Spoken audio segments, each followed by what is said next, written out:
నమస్తే welcome to 9+ news. ఇంధన ధరల పెంపు అంశంలో బీజేపీపై కాంగ్రెస్ విమర్శలు చేసింది. ఎన్నికలు ముగిసాయి, మోడీ వసూలు మొదలైందని ఎక్స్ వేదికగా ట్వీట్ చేసింది. చమురు ధరలు పెంచి ప్రజలపై మోడీ మళ్లీ భారం మోపారని కాంగ్రెస్ కామెంట్స్ చేసింది. మోడీని ఖరీదైన మనిషి అంటూ కాంగ్రెస్ వ్యంగ్యంగా వ్యాఖ్యానించింది.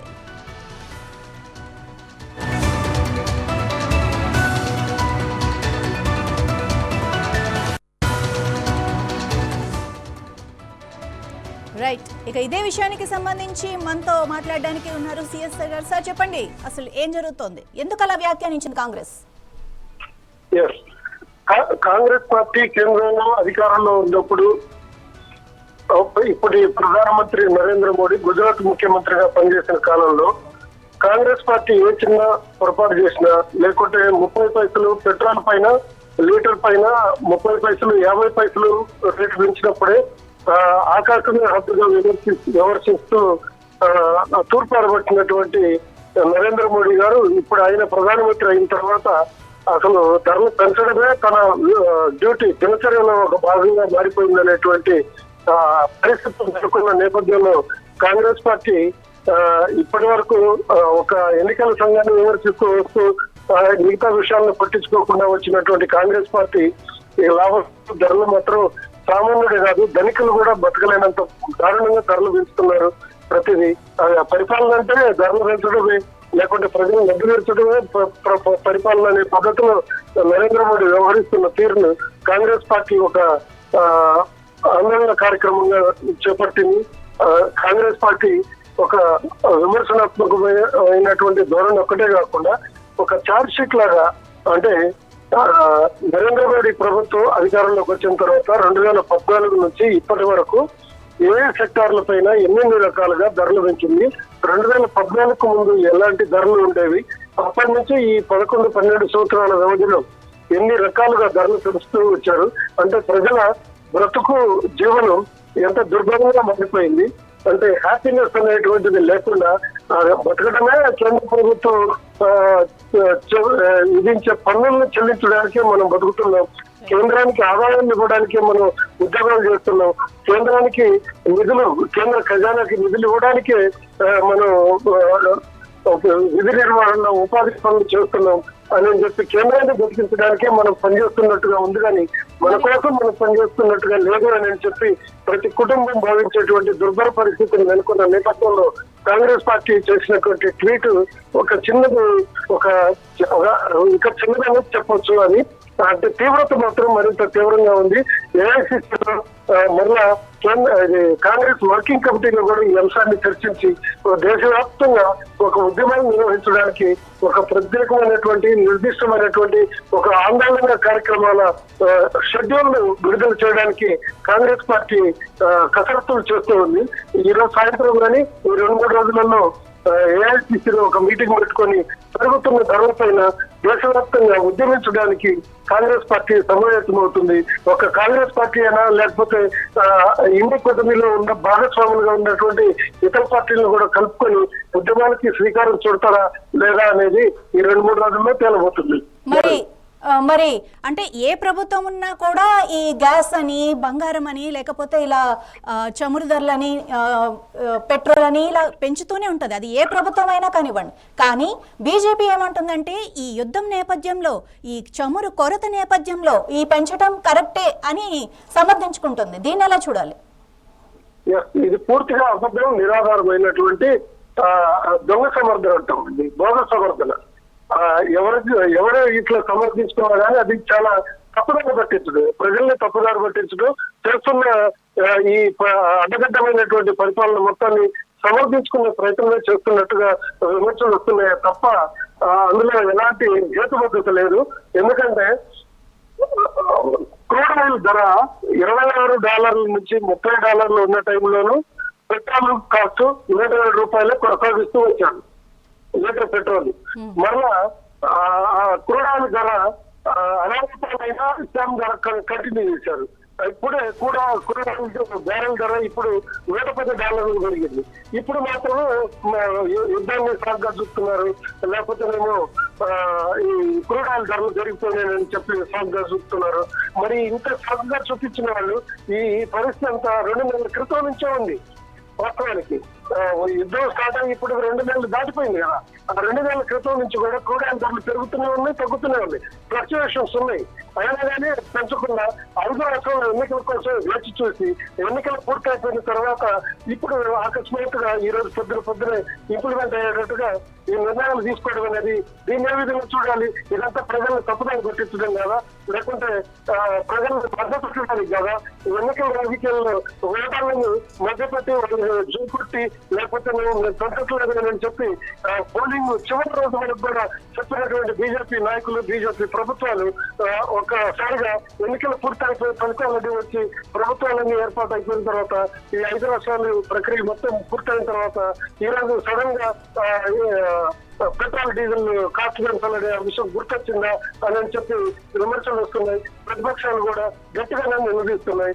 అందువల్ల బీజేపీ పార్టీ కానీ బీజేపీ ప్రభుత్వాలు కానీ చేస్తున్నటువంటి ఈ ఎన్నికలకు ఈ యుద్ధం బూచిని లేకపోతే క్రూడ్ ఆయిల్ ధరలు పెరిగినటువంటి బూచిని అబద్ధమైందిగా లేకపోతే మూలపూరితమైనటువంటి సమర్థించుకునే అంశమే తప్ప అందులో హేతుబద్ధత లేదు, ప్రయోజనం లేదు, ప్రజల్ని హింసకు గురి చేసేటువంటి అంశాలు ఉన్నాయి తప్ప ప్రజా సంక్షేమం ఇందులో ఏమాత్రం లేదు. మేము ఉన్నదే ధరలు పెంచడానికి, మేము ఉన్నదే పన్నులు విధించడానికి, మేము ఉన్నదే లక్షల కోట్ల నిధులను వివిధ రకాల పన్నుల రూపంలో వసూలు చేయడానికి అన్నట్లుగా కేంద్ర ప్రభుత్వ పరిపాలన కొనసాగుతుంది అనేటువంటి విమర్శలకి వాళ్ళ వ్యవహార శైలి చాలా బలాన్ని చేకూరుస్తుంది అని మాత్రం గట్టిగా చెప్పొచ్చు madam. Right, thank you CS sir.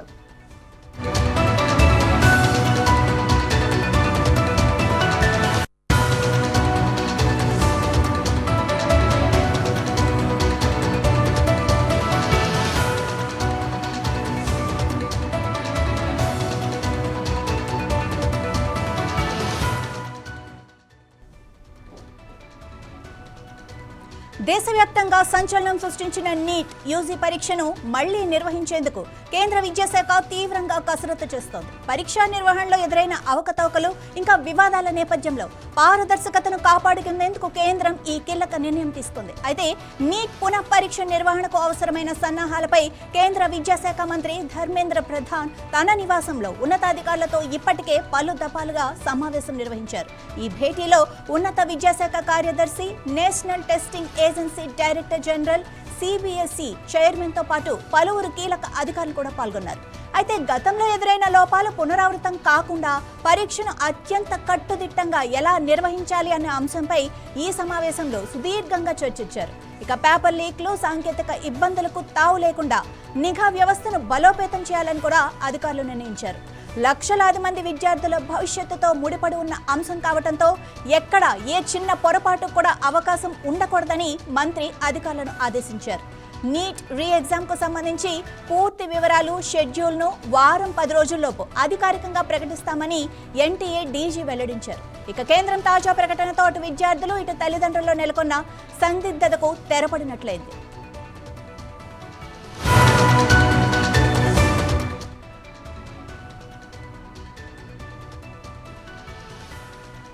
Right, ఇదే విషయానికి సంబంధించి మన ప్రతినిధి మనతో మాట్లాడడానికి రెడీగా ఉన్నారు. లహరి, అసలు దీన్ని ఎలా చూడాలి? అంటే ఇప్పుడైనా కట్టుదిట్టంగా జరుగుతుందంట ఎగ్జామ్?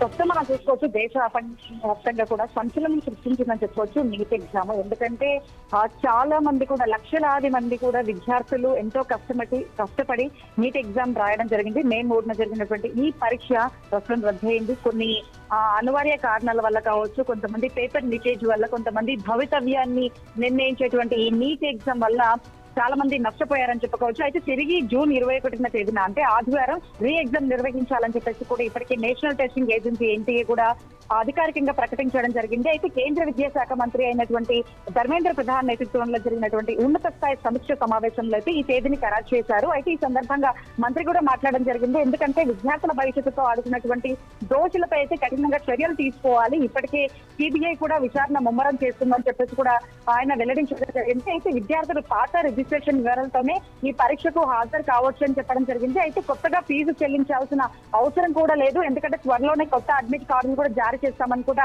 ఇప్పటికే ఎన్టీఏ చేస్తుంది. సో గతంలో జరిగినటువంటి అంటే జూన్ 3న జరిగినటువంటి నీట్ ఎగ్జామ్ అయితే చాలా వరకు కూడా అవకతవకలు జరిగాయి. ఏదైతే విద్యార్థులు కష్టపడి రాసినటువంటి ఎగ్జామ్ రద్దయినటువంటి పరిస్థితుల్లో చాలా మంది విద్యార్థులు వాళ్ళు మానసికంగా లోన్ అవ్వడం జరిగింది. సో అట్లాంటి వాళ్ళు ఎలాంటి లోన్ అవ్వకూడదు. ఇట్లా ఈసారి జరగబోయేటువంటి నీట్ ఎగ్జామ్ అయితే ఖచ్చితంగా ఎట్లాంటి ఇబ్బందులు జరగకుండా, ఎట్లాంటి అవకతవకలు జరగకుండా గతంలో జరిగినటువంటి రీసెంట్ గా జరిగినటువంటి ఏదైతే పేపర్ లీకేజీ జరిగిందో అట్లాంటి ఇష్యూస్ ఈసారి రిపీట్ అవ్వకుండా మేము చర్యలు తీసుకుంటాము. ఇప్పటికే సిబిఐ కూడా దానిపైన విచారణ కూడా కొనసాగుతుంది. సో విద్యార్థులు మాత్రం ఎట్లాంటి ఇబ్బంది కలగకుండా వాళ్ళు కష్టపడి మళ్ళీ రీ ఎగ్జామ్ కి అయితే ప్రిపేర్ అవ్వండి అంటూ చెప్తూ కూడా ఇప్పటికే అధికారులు కూడా చెప్పడం జరిగింది. సో మొత్తం మీద అయితే దేశవ్యాప్తంగా సంచలనం సృష్టించినటువంటి నీట్ ఎగ్జామ్ అయితే జూన్ 21 అయితే మళ్ళీ జరగబోయే అవకాశం అయితే కనిపిస్తుంది. రైట్ లహరి, మరి దీని గురించి పేరెంట్స్ ఇంకా విద్యార్థులు ఎలా ఫీల్ అవుతున్నారు? అంటే ఆల్రెడీ చాలా కష్టపడి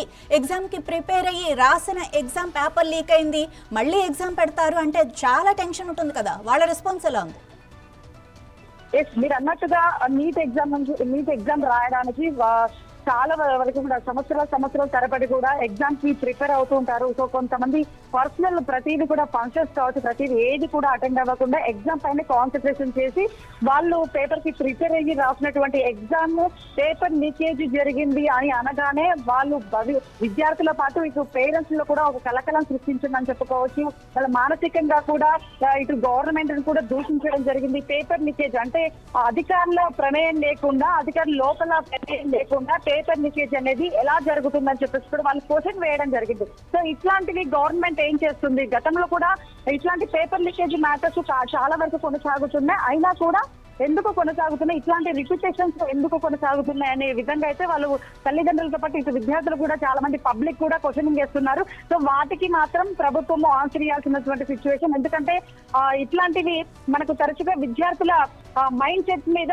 దెబ్బపడే అవకాశం కనిపిస్తుంది. ఎందుకంటే వాళ్ళు కష్టపడి ఒక రకంగా విద్యార్థులు ప్రిపేర్ అవుతూ ఉంటారు ఎగ్జామ్స్ కి. సో ఆ విధంగా కాకుండా, ఆ టాపిక్స్ కాకుండా మళ్ళీ రిపీటెడ్ గా వాళ్ళు ఎగ్జామ్ రాయాలంటే వాళ్ళు మానసికంగా కూడా నిలదొక్కుకోవాలి. సో మానసికంగా వాళ్ళు కృంగిపోయే అవకాశం కూడా కనిపిస్తుంది. ఇప్పటికే నీట్ ఎగ్జామ్ రాసిన తర్వాత చాలా కొంతమంది సంతోషంగా ఉంటారు. సో ఓకే, ఇప్పటి వరకు నేను కష్టపడి చదివినటువంటి సిలబస్ వచ్చింది, మేము వాటిపైన కాన్సన్ట్రేషన్ గా రాసామని ఒక ఆనందకరంగా ఉంటారు. సో అట్లాంటి టైంలో ఇట్లా రద్దయింది, ఇట్లా లీకేజ్ అయింది అనే విషయం తెలుసుకోగానే చాలా మంది కూడా మనస్తాపానికి గురయ్యేటువంటి ఛాన్సెస్ కూడా చాలా ఎక్కువగానే కనిపించాయి మనకు. సో అట్లాంటివి కనిపించకూడదు, అట్లాంటి రిపీట్ అవ్వకుండా గవర్నమెంట్ కూడా కఠినంగా చర్యలు తీసుకోవాలంటూ కూడా ఇప్పటికే విద్యార్థులతో పాటు తల్లిదండ్రులు, పబ్లిక్ కూడా కోరుకుంటున్నటువంటి వర్షం. సో మొత్తం మీద అయితే ఈ పేపర్ లీకేజ్ ఆరోపణల కారణంగా అయితే నీట్ యూజీ అయితే రద్దయింది. సో జూన్ 21 మళ్ళీ ఎగ్జామ్ అయితే జరగబోతుంది. సో ఈ ఎగ్జామ్ అయినా సరే కండక్ట్ చేయండి. సో ఈ ఎగ్జామ్ అయినా సరే ఎట్లాంటి ఇబ్బంది జరగకుండా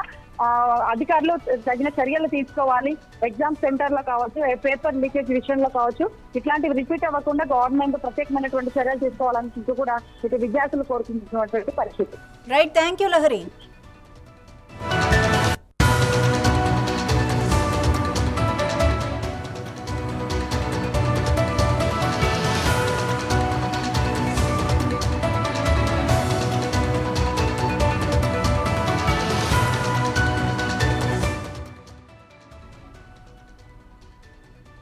హైదరాబాద్ బండ్లగూడ పోలీస్ స్టేషన్ పరిధిలో గుండెల విసే హీట్ అండ్ రన్ ఘటన చోటు చేసుకుంది. నూరీనగర్ కు చెందిన ఫాతిమా బేగం అనే నవవధువు ఈ ప్రమాదంలో దుర్మరణం పాలైంది. తన భర్త, బంధువులు ఇంకా పిల్లలతో కలిసి ఒక వివాహ వేడుకకు హాజరై తిరిగి వస్తుండగా చాంద్రాయణగుట్ట బండ్లగూడ రోడ్డుపై యూటర్న్ తీసుకుంటున్న సమయంలో అతి వేగంగా వచ్చిన టిప్పర్ లారీ వీరి స్కూటర్ను బలంగా ఢీకొట్టి ఆపకుండా వెళ్లిపోయారు. ఇక ఈ ఘోర ప్రమాదంలో ఫాతిమా అక్కడికక్కడే మృతి చెందగా ఆమె భర్త, 2 పిల్లలు త్రుటిలో ప్రాణాపాయం నుంచి తప్పించుకున్నారు.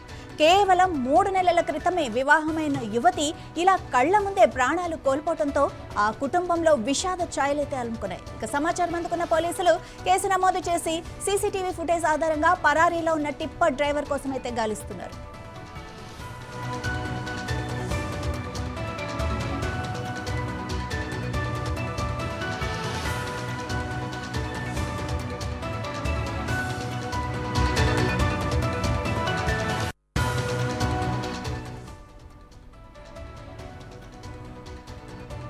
బంగారం దిగుమతిపై కేంద్రం ట్యాక్స్ అయితే పెంచింది. దీంతో దేశీయ మార్కెట్లో బంగారం, వెండి ధరలు ఒక్కసారిగా పెరిగిపోయాయి. నిజానికి బంగారాన్ని ఎక్కువగా దిగుమతి చేసుకుంటున్న దేశాల్లో భారత్ కూడా ఒకటి. దీంతో దేశంలో గోల్డ్ ఈటీఎఫ్ఎస్, సిల్వర్ ఈటీఎఫ్ఎస్ నిల్వలు భారీగా పెరిగిపోయాయి. ధరలు పెరగడంతో దేశవ్యాప్తంగా బంగారం కొనుగోళ్లు తగ్గిపోయాయి. ఇక కస్టమర్లు లేక బంగారం షాపులైతే బోసిపోతున్నాయి. ప్రస్తుతం మార్కెట్లో తులం బంగారం 1,67,000 రూపాయలకు చేరుకుంది. ఇక ప్రస్తుతం ఇన్వెస్టర్లకు గోల్డ్ సేఫ్ ఇన్వెస్ట్ మార్గంగా కనిపిస్తోంది. గతంతో పోలిస్తే బంగారం అమ్మకాలు భారీగా తగ్గిపోయాయని బంగారం షాప్ నిర్వాహకులు ఆవేదన వ్యక్తం చేస్తున్నారు.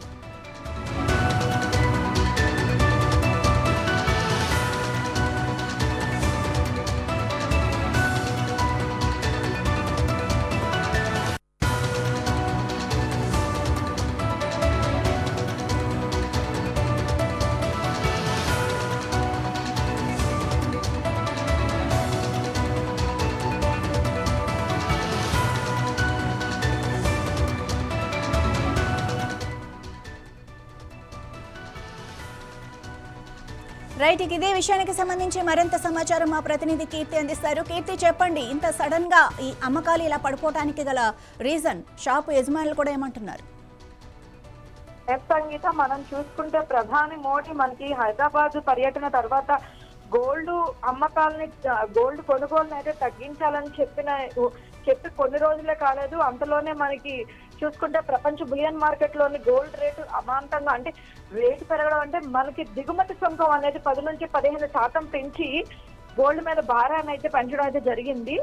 దీనివల్ల మనకి చూసుకుంటే కనుక మార్కెట్ లోని బంగారం ధర కూడా బంగారం మరియు వెండి ధర కూడా మనకి అధికంగానే ఉంటుంది. చూసుకుంటే మనకి నిజానికి బంగారం ఎక్కువగా దిగుమతి చేసుకుంటున్న దేశాల్లోనైతే మన భారతదేశం ఒకటి. ఎందుకంటే ఇది మన భారతదేశంలో ఇప్పుడు ప్రస్తుతానికి పెళ్లిళ్ల సీజన్ అది అవడంతో ఎక్కువగా బంగారం కొనుగోళ్లు అయితే జరుగుతూ ఉంటాయి. ఈ సందర్భంలో ఇలా సడన్ గా ఒక్కసారిగా మనకి బంగారం కొనుగోళ్ల ధరలు పెరగడంతో ఏంటంటే మనకి ప్రజల మీద భారం పడిందని, అండ్ అదే విధంగా చూసుకుంటే కనుక బంగారం కొనే వాళ్ళ సంఖ్య కూడా, అంటే రేటు పెరగడం వల్ల బంగారం కొనే వాళ్ళ సంఖ్య కూడా అమాంతం తగ్గిందని అయితే గోల్డ్ షాప్ ఓనర్లు అయితే ఆవేదన వ్యక్తం చేస్తున్నారు. కాకపోతే చూసుకుంటే కనుక మనకి గోల్డ్ మీద ఇన్వెస్ట్ చేసే వాళ్ళందరూ కూడా ఇదే గోల్డ్ మీద ఇన్వెస్ట్ చేయడానికి మంచి టైం అని, ఎందుకంటే గోల్డ్ రేటు పెరగడం వల్ల ఇన్వెస్ట్ చేయడానికి ఇదే మంచి టైం అని భావించి ఇప్పుడైతే కనుక గోల్డ్ ఇన్వెస్ట్మెంట్ మీద అందరూ కూడా ఆసక్తిని చూపుతున్నారు. రైట్ కీర్తి, మరి అంటే ఎప్పుడైతే మన మోడీ ప్రధాని ఎప్పుడైతే చెప్పారో పెళ్ళిళ్ళు అవి అంటే వాయిదా వేయండి, ఇప్పుడు అవేమీ వద్దు, ఈ గోల్డ్ కూడా కొనొద్దు, తగ్గించుకోండి అని చెప్పిన దానికి ఎలా చూడాలి? అంటే మ్యారేజెస్ ఉన్నా కూడా వాటిని మనం వాయిదా వేసుకోవాలని చెప్తున్నారా? అంటే మనం చూసుకుంటే కనుక ప్రధాని ముందునే ప్రెడిక్ట్ చేసినట్లుగానైతే కనుక ప్రతిపక్షాలు కానీ ప్రజలు కానీ భావిస్తున్నారు. ఎందుకంటే ముందుగానే తెలుసు ఖచ్చితంగా గోల్డ్ మీద అయితే సుంకం పెరుగుతుంది, దిగుమతి సుంకం పెరుగుతుందని ముందుగానే ఊహించారు. కాబట్టి ప్రజల మీద భారం పడకూడదని అయితే మీరు గోల్డ్ కొనుగోళ్లు అయితే తగ్గించుకోండి, ఒకవేళ పెళ్లిళ్ళు ఉన్న అవసరం మేరకే మీరు ఖరీదు చేయండి అని చెప్పేసి అయితే చెప్పడం జరిగింది. దాని వల్లనే చెప్పారని అయితే భావిస్తున్నారు. రైట్, థ్యాంక్ యూ కీర్తి.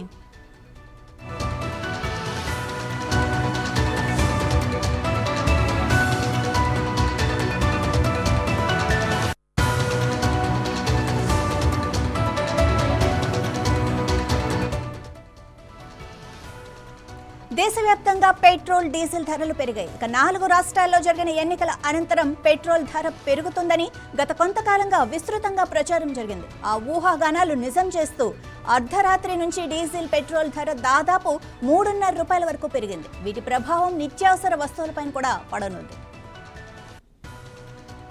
తిరుపతి నగరంలో పెరిగిన డీజిల్, పెట్రోల్ ధరలపై జనం ఏమనుకుంటున్నారో మరిన్ని వివరాలు మన కరెస్పాండెంట్ వర్మ అందిస్తారు. పెట్రోల్, డీజిల్లో ధరల్లో కేంద్రం మార్పు చేసింది. దాదాపు 3 రూపాయల పైగా రేట్లు పెంచుతూ కూడా అర్ధరాత్రి నుంచే ఈ రేట్లు అయితే అందుబాటులోకి వచ్చాయి. ఇక నేను ప్రస్తుతం తిరుపతి నగరంలో ఉన్నాను. తిరుపతి నగరంలో డీజిల్, పెట్రోల్ ధరలు ఎలా ఉన్నాయి, ఇక్కడ జనం ఏమనుకుంటున్నారు ఒకసారి పరిశీలిద్దాం. ప్రస్తుతం పెట్రోల్ బంక్ దగ్గర తాజా పరిస్థితి మనం చూస్తున్నాము. ఇప్పుడు ప్రస్తుతం తాజా ధర చూస్తున్నాము. తిరుపతిలో 13 రూపాయల 14 పైసలు ప్రస్తుతం ఉంది. ఇక్కడ భారత పెట్రోలియం బంక్ దగ్గర ఈ రేటు మనం తాజా పరిస్థితి అయితే చూస్తూ ఉన్నాము. దాదాపు 3 రూపాయల 28 పైసలు రేటు పెట్రోల్ పైన పెరిగిన పరిస్థితి అయితే ఉంది. డీజిల్ కూడా దాదాపు రూపాయలు పెరిగిన పరిస్థితి అయితే కనిపిస్తూ ఉంది. అయితే గత కొంతకాలంగా క్రూడ్ ఆయిల్ ధర విపరీతంగా పెరుగుతున్న నేపథ్యంలో పెట్రోల్ రేట్లు పెరుగుతాయన్న ప్రచారం అయితే విస్తృతంగా కూడా జరిగింది. అయితే కేంద్రం పలుసార్లు ఈ అంశాన్ని అయితే తోసిపుచ్చిన పరిస్థితి అయితే ఉంది. అయితే తాజాగా మోడీ ఏదైతే ప్రధానమంత్రి నరేంద్ర మోడీ ఇంధన పొదుపు పైన ఆయన కాన్వాయిలు తగ్గించుకోవాల్సిందిగా ఆయన సూచనలు జారీ చేసిన నేపథ్యంలో ఇక పెట్రోల్ రేటు పెంచుతారన్న ప్రచారం అయితే జోరుగా జరిగింది. దీనికి బలం చేకూరుస్తూ కూడా ఒక్కసారిగా రాత్రి నుంచే ఈ పెట్రోల్ ధరలు డీజిల్ ధరలు అయితే అమల్లోకి వచ్చిన పరిస్థితి అయితే ఉంది. తాజా డీజిల్ ధర మనం చూస్తున్నాము 113 రూపాయల పెట్రోల్ ధర 113-14 ఉంది. అలాగే డీజిల్ ధర మనం చూస్తే ప్రస్తుతం 100 రూపాయల 77 ప్రస్తుతం డీజిల్ ధర కూడా మనకు కనిపిస్తోంది. డీజిల్ పైన కూడా దాదాపు 3 రూపాయల రేటు పెరిగిన పరిస్థితి అయితే ఉందని చెప్పచ్చు.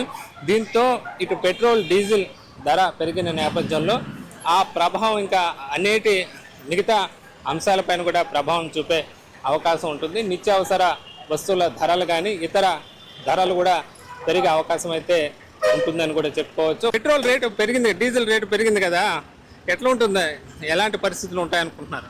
ఇంకేమిటి ఏమున్నది, మేమెంత ఏమనుకునేది ఏదో దొరికితే చాలు అనుకుంటా ఉన్నాం. ఈ మధ్య అంతా పెరిగింది, రాత్రి నుంచి 3 రూపాయల దాకా పెరిగింది రేటు, రూపాయలు పెరిగింది. ఇప్పుడు మీ దానిపైన మీ ధరలు, మీరు వ్యాపారం చిరు వ్యాపారాలు వాటి ధరలు, వాటి కూలీల ధరలు కానీ మిగతా నిత్యావసర ధరలు కూడా పెరిగే అవకాశం. దానివల్ల మేమేం చేస్తామంటే ఈ మాది డీజిల్ పెరిగింది కదా, మాకు ఊరంతా బాడుగులు ఎక్కువగా అడుగుతాం తీసుకుంటాం. వాళ్ళని ధరలు కూడా పెంచాల్సి ఉంటుంది వెహికల్స్ కి, దానివల్ల అది వినియోగదారులు కూడా భారం ఉంటుంది. అదే మాది పెంచుకొని మాది డీజిల్ రేట్ పెరిగింది కదా, మీరు బాడుగులు మీరు పెంచాలని మేము అడుగుతాము. అంటారు లేదు సార్ మాది పెంచాలి ఖచ్చితంగా అవ్వదు అని చెప్తాం. వాళ్ళు ఇస్తారు, డీజిల్ రేట్ పెరిగింది కాబట్టి ఇస్తారు, కంపల్సరీగా ఇస్తారు. అనుకున్నారా కొన్ని రోజులుగా ఎలక్షన్ తర్వాత పెరుగుతాయి అది ఇది అనే ప్రచారం జరుగుతుంది, పెరుగుతాయని ఊహించారా? పెరుగుతుంది మాత్రం అనుకున్నాం. అప్పుడు డీజిల్ డిమాండ్ అయింది కదా, ఇది ఖచ్చితంగా పెరుగుతుందని మేము అనుకున్నాం, ఎప్పుడూ అనుకున్నాం మేము. ఇంకా అదే మాది పెరిగింది, మనం ఏం చేస్తాం, మనం ఏం చేయలేము. చూస్తున్నాం ఇక్కడ సాధారణంగా చిన్నగా బళ్ళను నడుపుకుంటూ కూడా ఈ విధంగా ఉండేవాళ్ళు కూడా ప్రస్తుతం ఈ డీజిల్ ధర పెరిగిన నేపథ్యంలో తాము కూడా బండి బాడుగా రెంటలు పెంచాల్సిన పరిస్థితి వస్తుందని ఇది కూడా చెప్తున్న పరిస్థితి అయితే ఉంది. మనం చూస్తే డీజిల్ పెట్రోల్ రేట్ల పైన ఇప్పటికే దేశవ్యాప్తంగా ఒకసారిగా పెరగడంతో చాలా సంవత్సరాల తర్వాత పెరిగిన నేపథ్యం, ఎన్నికల తర్వాత మనకు ఇదే మొదటిసారిగా పెట్రోల్ డీజిల్ పెరిగిన నేపథ్యంలో సామాన్యులకు ఇబ్బంది తప్పదని చెప్పచ్చు. దీంతో పాటు ఇప్పటికే వంట గ్యాస్ మిగతా ధరలు కూడా పెరిగే అవకాశం చాలా స్పష్టంగా కనిపిస్తుంది. ఇప్పటికే కమర్షియల్ గ్యాస్ ధరలు కూడా భారీగా పెరిగిన నేపథ్యం అయితే ఉంది. అయితే గత కొన్ని రోజుల ముందే 4 రాష్ట్రాలకు సంబంధించి ఎన్నికలు కాగానే దీనికి సంబంధించి రేటు పెరుగుతుందని పెద్ద ఎత్తున ప్రచారం అయితే జరిగింది. దీంతో డీజిల్ కొరత అటు ఎక్కువగా పెట్రోల్ కొరత లాంటివి తిరుపతి నగరంలో కూడా రావడం జరిగింది. పెట్రోల్ బంకుల దగ్గరికి ప్రజలు పెద్ద సంఖ్యలో క్యూలు కట్టిన పరిస్థితి కూడా మనం చూసాము. అయితే అప్పట్లో అధికారులు కానీ అటు కేంద్ర రాష్ట్ర ప్రభుత్వాలు కూడా తోసిపుచ్చిన పరిస్థితి అయితే ఉంది. అయితే ఎవరు ఊహించిన విధంగా ఈరోజు అర్ధరాత్రికి ఒక్కసారిగా ఈ పెట్రోల్ డీజిల్ ధరలు పెరిగిన నేపథ్యంలో సామాన్యుడికైతే భారం తప్పకపోవచ్చు అని అయితే చెప్పచ్చు. పెట్రోల్ రేటు పెరిగింది కదా, రాత్రి 3 రూపాయలు 28 పెరిగిందా? ఏం చేస్తామంటే కేంద్రం ఎలా ఉన్నది, ప్రభుత్వాలు ఎలా ఉన్నాయి, ఎప్పుడు చూసినా ఇట్లానే ఉంటే ఏం చేసేది, ప్రజలు ఎలా బతకాలి, ఏం చేయాలి. అదే కొంతకాలంగా యుద్ధం ప్రభావం కానీ క్రూడ్ ఆయిల్ రేట్లు పెరగడం వల్ల పెట్రోల్ రేట్ పెరుగుతుందన్న ప్రచారం జరిగింది. అయితే కేంద్ర ప్రభుత్వాలు పెంచడం లేదన్నట్లుగా హింట్ ఇచ్చినాయి గతంలో. అయితే ఒక్కసారిగా పెరిగిన నేపథ్యంలో దీనివల్ల నిత్యావసర వస్తువులు కానీ కూరగాయల ధరలు ఇవన్నీ కూడా ప్రతి ఒక్క వస్తువు మీద పెరిగిపోయాయి. ప్రతి ఒక్కటి ఇన్కమ్ లేదు, ప్రజలకు ఇన్కమ్ వచ్చే సోర్స్ లేదు. కానీ మనం ఖర్చు పెట్టే సమస్య ఎక్కువైపోతున్నదండి. ప్రతి నెల ఇప్పుడు 10,000 సంపాదిస్తామంటే 30,000 రూపాయలు ఖర్చులు ఉన్నాయి. ఒక ఫ్యామిలీ బతకాలంటే 30,000 అనేది ఇప్పుడు బతకలేం, అలా ఉంది. ఇప్పుడు అన్నిటికీ కీలకం పెట్రోల్ డీజిల్ రేట్లే. ఏదైనా బండ్లు కూరగాయల సరఫరా కానీ రవాణాకి ఇప్పుడు అన్ని రేట్లు పెరిగే అవకాశం ఉంటుంది. అన్నీ పెరుగుతాయి సార్, ఖచ్చితంగా పెరుగుతాయి, అన్నీ పెరుగుతాయి. రవాణా నిత్యావసర సరుకులు కూడా పెంచుతారు. అప్పుడు 1 by 1 ఖచ్చితంగా పెంచుతారు. మన నిత్యావసర సరుకులు వాళ్ళ జీవితాలు వాళ్ళు చూసుకోవాలి. ఇంకా వ్యవసాయం మీద ఆధారపడి వాళ్ళ వ్యవసాయం వాళ్ళు చేసుకొని వాళ్ళు బతికితే బాగుంటుందండి.